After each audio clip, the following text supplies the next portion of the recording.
Do not skip this video. What you are about to see happened in a real courtroom and changed the entire country's justice system. A child only 3 years old did something that shocked everyone. He pointed to a police officer among dozens of people. What happened next will leave you speechless. Turn on the notification bell and find out how an innocent child uncovered one of the biggest scandals in history. Please also let us know where you're listening from. It was an especially lively Tuesday at the Central Court.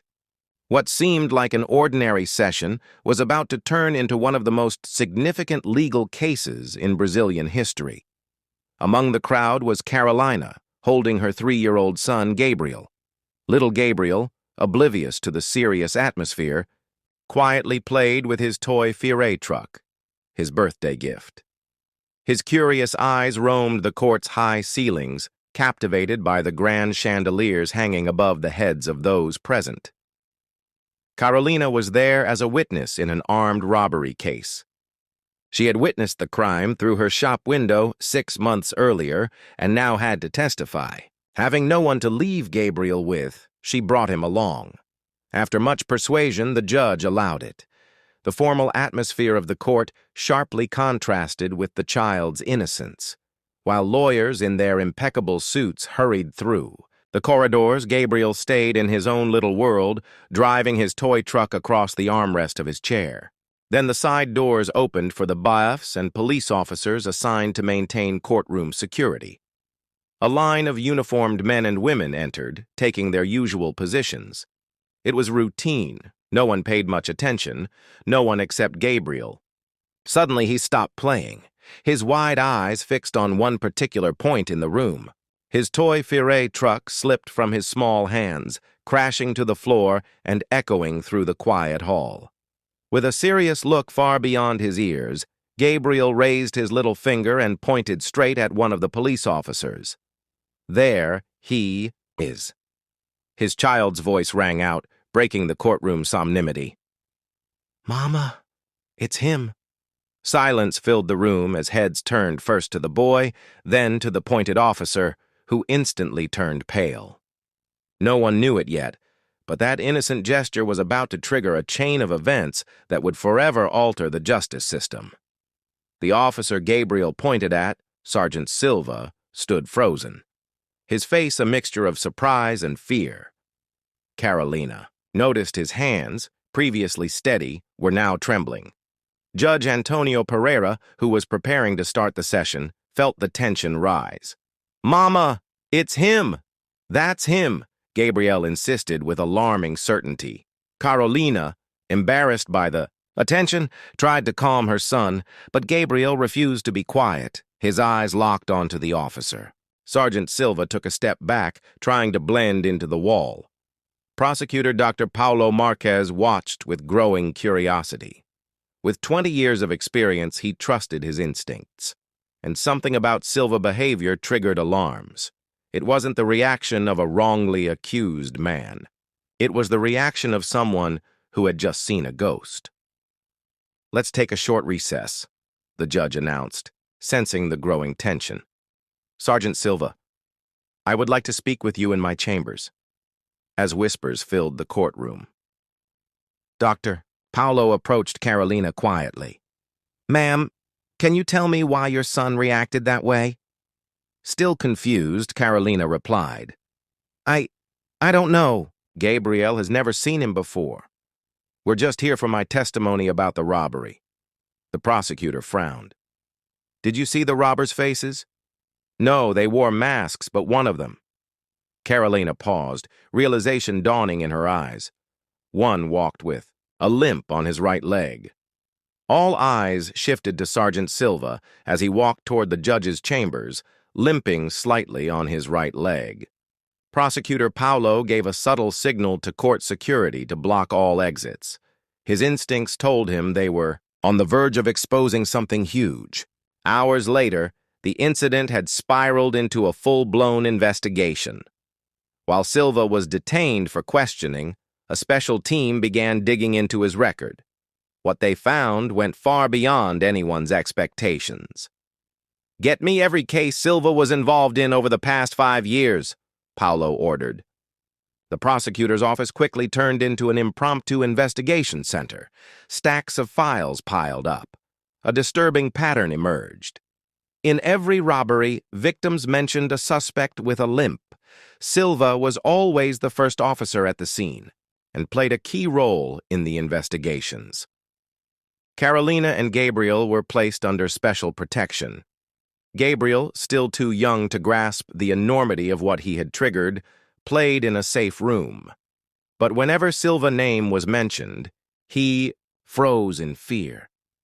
"Ma'am," Paolo said gravely, showing Carolina a file, "you need to see this." Dozens of police reports were spread before her, all featuring robberies with mass suspects, one limping on his right leg. But that wasn't all. Investigators also discovered massive deposits into offshore accounts linked to fake companies coinciding, exactly, with the dates of the robberies. As the investigation deepened, past victims were re-interviewed. Many identified Silva from photos without his police uniform. One elderly victim even fainted upon seeing him. "It's him. He was there." She trembled. "He wore a mask, but I'll never forget those eyes and that limp." The scandal grew when other officers began coming forward. One young cop, speaking anonymously, said he led a complex scheme. He used privileged police information to select targets, committed the robberies himself, then was assigned to investigate them, framing innocent suspects. The investigation exploded in the media. 3-year-old exposes police crime ring screamed headlines. Central Court became the epicenter of Brazil's biggest corruption scandal. After 48 hours of intense interrogation, Sergeant Silva finally broke. "It started 7 years ago," he confessed on video. "We used privileged police information to target vulnerable people, traders, the elderly, anyone likely to have cash at home. Then we robbed them." The investigation uncovered a vast network involving 3 senior detectives and even a retired judge. This wasn't just crime. It was systemic manipulation, Paolo said at a press conference. They framed innocent people while staying untouchable themselves. Carolina's shop had been just one of many targets. When Gabriel pointed at Silva, Carolina later said, "I suddenly connected the dots. That limp I saw during the robbery, but my mind refused to believe a cop could be a criminal." Gabriel became an unwitting hero. Psychologists praised his ability to recognize subtle behavioral cues adults missed. Dressed in uniforms, people command trust, but children are guided by instinct. Dr. Vanessa Moreira explained the investigation also exposed a massive money laundering operation. Over 50 million RIIs had been moved through cryptocurrency and shell companies. Each new document revealed more layers, said lead investigator Patricia Almeida. What began with a child's gesture became the largest anti-corruption operation in local police history. Previous victims finally found peace, wrongfully. Convicted people were released. "My father died believing street thugs robbed him," said one tearful victim. "Now we know it was the very people who were supposed to protect us." Months later, after Gabriel's gesture changed the justice system, reforms were sweeping through the country. Dubbed the Gabriel Protocol, new rules mandated independent oversight, body cameras for all operations, and AI tools to detect suspicious police behavior. Carolina was invited to share her story publicly. "I never imagined that day in court would change so many lives," she said emotionally. "My son unknowingly exposed a crime and transformed a system." Little Gabriel, now 4, remained blissfully, unaware of his impact. His photo, pointing his finger, became a national symbol with the slogan, "Truth can come from the purest sources." All recovered stolen funds were used to modernize the police and support victims. "This case taught us to look beyond appearances," said Paolo, now head of the new anti-corruption unit. "A child showed us that truth doesn't hide behind badges or ranks." Delegations from other states and even countries came to learn from the Gabriel Protocol. Law schools and police minds began studying the case. "This reminds us," said an international security expert, Sometimes we need a child's innocence to see what our prejudices blind us to. A memorial was built to honor the victims, and a psychological support program was launched for those affected. Gabriel, meanwhile, simply remained a happy child, unaware that his innocent gesture had planted the seeds for sweeping change. Sometimes, Carolina said during the opening of a new police oversight center, we need to set aside our adult sophistication and embrace the simplicity of a child's perspective. My son taught us that truth is clear as day, if only we have the courage to point to it. This incredible story has come to an end, but its lesson lives on. Subscribe and activate the bell so you don't miss our next gripping story. And let us know in the comments what part of this story touched you most.